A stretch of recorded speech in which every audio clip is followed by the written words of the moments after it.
D triple S B को लेकर बच्चों के कई सारे डाउट्स हैं कि सर इसके सिलेबस में ये दिया है, वो दिया, वो आएगा भी या नहीं आएगा। तो देखिए मैं बता देता हूँ एक्चुअली में डाउट क्या है, और हो सकता है कुछ बच्चों को इनकी जानकारी भी ना हो।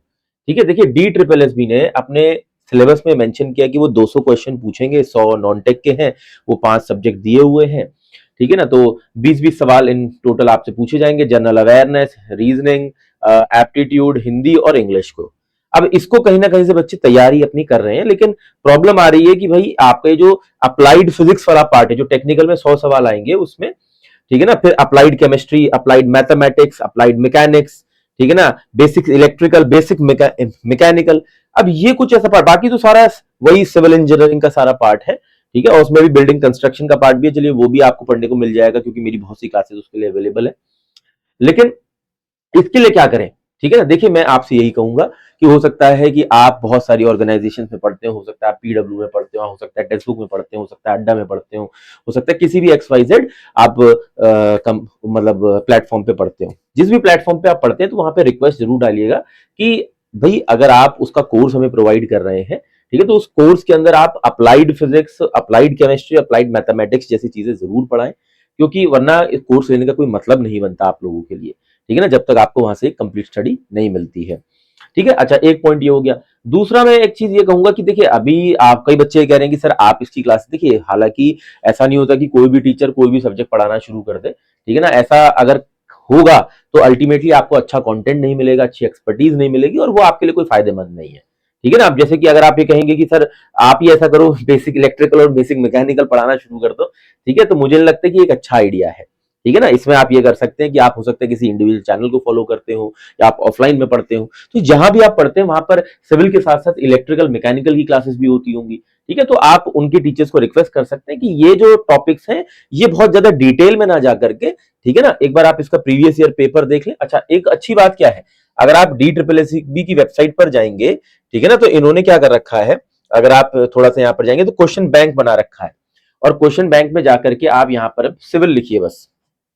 ये देखिए आपने सिविल लिखा तो ये देखिए ऑब्जेक्टिव टाइप इंजीनियरिंग सिविल, तो यहाँ पे पूरा एक सैंपल पेपर भी इन्होंने दे रखा है। ठीक है ना, जिसमें कि आप जाकर देख सकते हो कि किस किस तरीके के सवाल ये पूछ रहे हैं।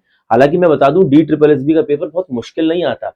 ठीक है ना, लेकिन इन्होंने क्या करा है, बहुत सारे सब्जेक्ट्स एडिशनल इंक्लूड किए, जिसकी वजह से बच्चों के लिए थोड़ा लेंदी हो जाता है, क्योंकि नॉन टेक में भी 5 सब्जेक्ट है और टेक में भी एडिशनल सब्जेक्ट जुड़ रहे हैं। ठीक है, तो हमारे लिए जेई एग्जाम्स में हर दिन एक नई वैकेंसी के साथ नया चैलेंज भी आता है। जैसे एसएससी का सिलेबस अलग है, आरआरबी में बहुत सारे एडिशनल सब्जेक्ट्स हैं, फिर आप देखेंगे तो यहाँ पर डी ट्रिपल एस बी में भी कुछ अलग अलग सब्जेक्ट्स हमें मिल रहे हैं, तो ये हमारे लिए थोड़ा चैलेंजिंग हो जाता है। ठीक है ना, मैं बिल्कुल समझता हूं, लेकिन हर एग्जाम की जो डिमांड है वो हमें पूरी करनी पड़ेगी, क्योंकि हम सिलेबस तो नहीं चेंज कर सकते, लेकिन हाँ एक चीज फोकस कर सकते हैं कि जिस भी प्लेटफॉर्म पर हम पढ़ रहे हैं वहां पर ये हमारी रिक्वेस्ट रहे कि भाई हमें ये चीज पढ़ाई जानी चाहिए। ठीक है, हालांकि मैं अपने चैनल पर आप लोगों के लिए इसमें से क्या कर सकता हूं, थोड़ा इवेल्युएट करूंगा। ठीक है, और जल्द आप लोगों को अपडेट करने की कोशिश करूंगा कि इसमें से आप लोगों के लिए बेस्ट क्या किया जा सकता है। बाकी आप अपनी परेशानियां और भी शेयर करते रहिए, क्योंकि मेरे पास डी ट्रिपल एस बी को लेकर के कंफ्यूजन आया था सिलेबस का, तो वो कंफ्यूजन मैंने आपके लिए दूर कर दिया है कि जी ये हर बार अलग से नहीं लिखा होता, इनके सिलेबस में, ये इनकी वेबसाइट पर ही आप देखेंगे। ये मैंने सिलेबस ओपन किया हुआ है, ठीक है, तो ये ऑफिशियल सिलेबस है जो मैं आपको दिखा रहा हूं। ठीक है ना, तो आप इसका पूरा पूरा इस्तेमाल करिए सीखने के लिए, जानने के लिए। ठीक है, अच्छा एक चीज दूसरा देखिए, एक चीज ये भी बहुत इंपॉर्टेंट है कि जब भी आप किसी एग्जाम के लिए प्रिपेयर करें तो उससे पहले, प्रिपेयर करने से पहले या फिर उसका एप्लीकेशन फॉर्म भरने से पहले उसका सिलेबस जरूर देख लें, और उसका सिलेबस देख करके कि क्या आप उसके लिए प्रिपेयर कर पाएंगे, या आपकी जो भी आपने अपनी रणनीति बनाई है उसके लिए वो फिट बैठता है, ये चुन करके करिए। कई सारे बच्चों के साथ ये भी हुआ है कि डी ट्रिपल एस बी के लिए उन्होंने फॉर्म भर दिया, वैकेंसी आई तो बहुत बढ़िया था, ठीक है ना, उन्होंने कहा जी ये वैकेंसी बढ़िया, नो डाउट बढ़िया है। लेकिन होता यह है कि कई बार जब हम बहुत सारे अलग अलग टाइप के एग्जाम की फॉर्म भरना शुरू कर देते हैं, तो कभी इसके सिलेबस के हिसाब से चल रहे होते, कभी उसके सिलेबस के हिसाब से चल रहे होते, कभी उसके सिलेबस के हिसाब से, जिसकी वजह से हमारा कोई सिलेबस पूरा नहीं हो पाता। ठीक है, तो मैं यही कहूंगा कि 1 से 2 एग्जाम अपने प्राइम बनाइए, बाकी सारे एग्जाम्स को अपने, ठीक है ना, कि हाँ चलो भाई ये आया है तो मैं भर के देख लेता हूं, इसमें भी जगह मिल जाएगी, बन जाएगी, एलिजिबल हूं, ठीक है, लेकिन प्राइम फोकस 1 से 2 एग्जाम से ज्यादा नहीं होना चाहिए। ठीक है ना, उसके बाद भी कोई डाउट बचता है तो कमेंट करिए, पूछिए।